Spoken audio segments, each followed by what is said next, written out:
welcome to my first YouTube video. Now do stress first, so maybe lower your expectations. My name's James and I'm a big horror movie fan, and this is what the majority of my films will be based around. This first one's no exception. It's going to be about my horror DVD collection. Now I know you've probably seen videos like this on YouTube before, so you know what to expect. Basically, I'll be going through my collection and giving a short review, synopsis, my thoughts on the film. And it's probably going to be a multi-part series, so look for following episodes in the future. Now, some things to remember. I'm in Australia, so the majority of the DVDs you'll be seeing will be Australian releases. We don't get as many movies released here, so I do have imports. I'll make a special note when they come up. Number two is I won't be covering multi-pack sets in this episode. I'll probably do that in a future episode. Number three is my collection is nowhere near complete. I know horror fans can probably feel my pain on this one. There's a lot of movies out there that I want, and I don't have all of them, so keep that in mind. Number four is, I'm sorry for the shitty quality of the video. Anyway, I hope you enjoy it. I'd appreciate feedback and comments and a rating, but you can just watch the video. Anyway, have fun. I'm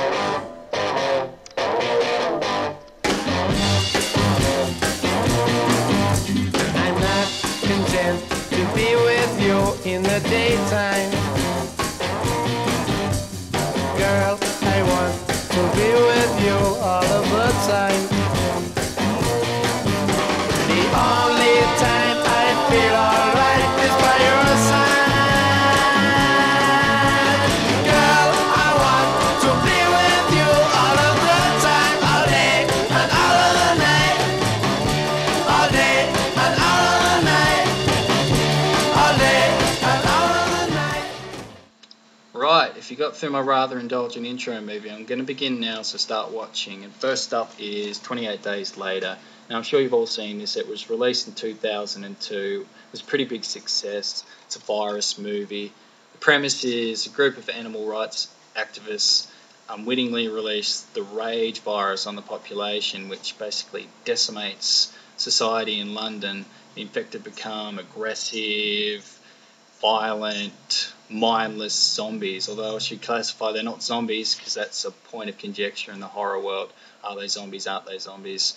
But anyway, 28 days later, a man wakes up in hospital from a coma and he has no idea what's taken place, so he's wandering the streets of London trying to puzzle out what exactly has gone down, and he soon finds out.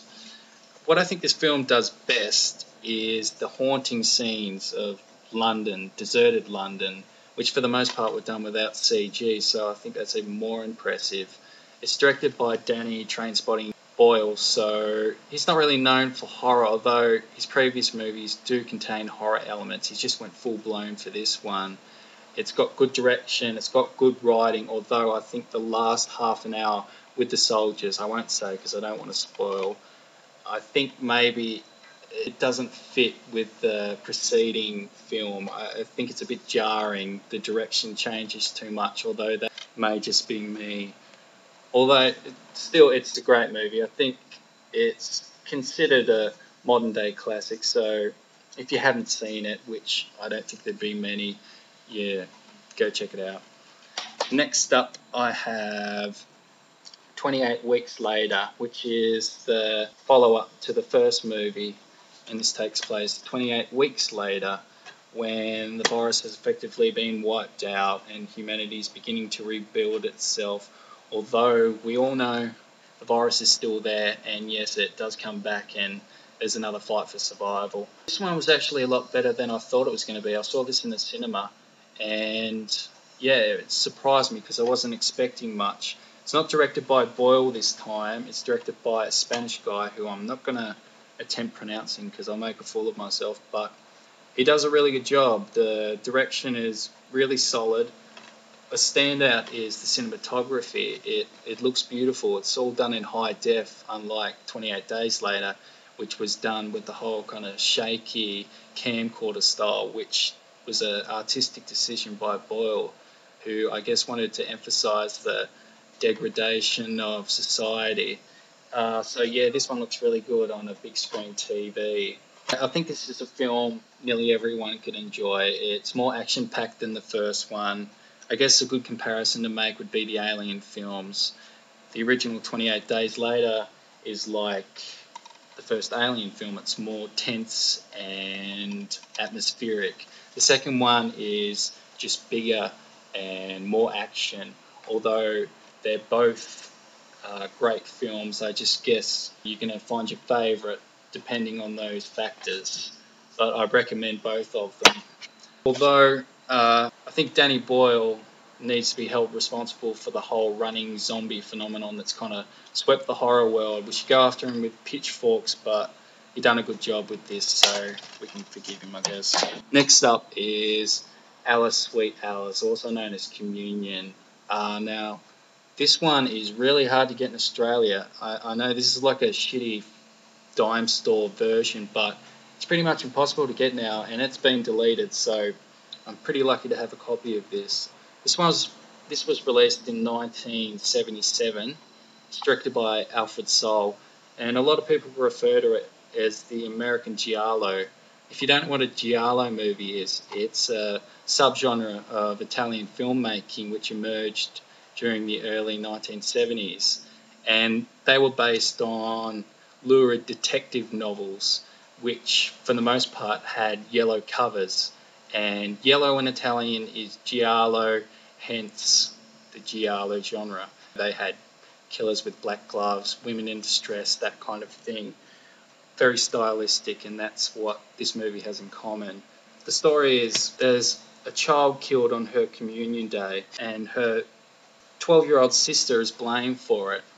From there, it descends into a really warped take on religion and all these other uncomfortable issues. There's a masked killer masquerading around, but I consider this a classic. It's not as well known, although it should be. It had a slight resurgence when Brooke Shields, who's in this, she went through the whole Blue Lagoon kind of phenomenon, had a bit of a comeback, but nowadays it's not too well known. So you should check it out. Slasher fans should check it out, definitely, because it's good to see the roots of the slasher genre. And yeah, this one certainly stands the test of time. It's a great movie. Alright, next up, I'll try and breeze through these because we've all seen them. Alright, Alien. What can I say about Alien? Released in 1979, directed by Ridley Scott. You can't fault this movie. The direction, the atmosphere, and it introduced us to Sigourney or Ripley, so a feminist favourite, and yeah, it's a classic, so can't really say much else. Next up is Aliens, and this one's James Cameron's take on the whole thing. Of course, Terminator, so this one's more action-packed, although many people consider it superior to the first movie. I don't, but there you go. I still think it's a classic movie. It's a great movie.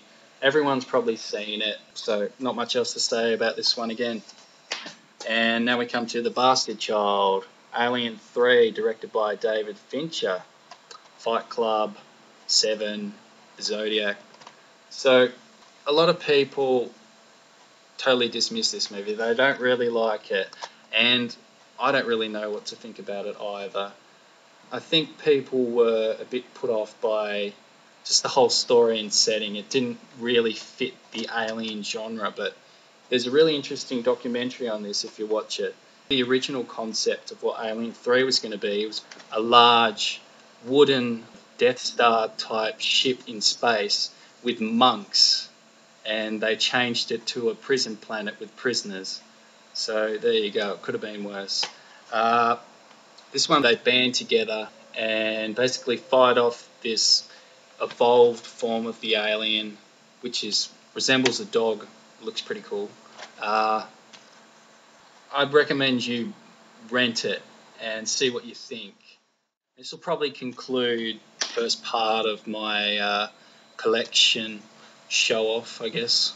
glorified kind of wank fest, but hey, yeah, so look for the future episode in the future. Thanks for watching.